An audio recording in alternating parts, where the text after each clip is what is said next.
big concerns about the pork you're eating. A new study in Consumer Reports found numerous samples of pork chops and ground pork were contaminated with bacteria that can make you sick, and much of that bacteria resistant to antibiotics. So how worried should you be? Dr. Richard Besser joins us now, and this is about a bacteria called Yersinia, which most of us probably haven't heard of. What did the study find? Right. Well, yeah, very few people have heard of Yersinia, but 100,000 Americans get sick every year, and now we have some evidence as to why.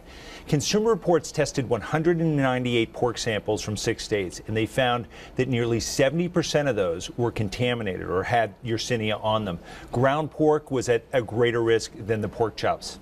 And this is a dangerous bacteria. It can make you sick. But we should point out the U.S. Department of Agriculture says it's not alarmed by this study, saying, quote, companies are meeting the established guidelines for protecting the public's health.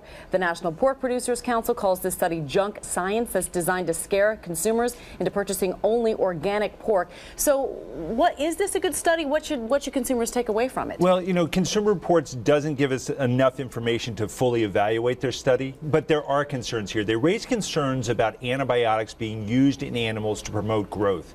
And they say that doing that can raise the risk that those animals will get resistant infections and pass them to humans. A big issue we need to pay attention to. This doesn't add a lot to that information.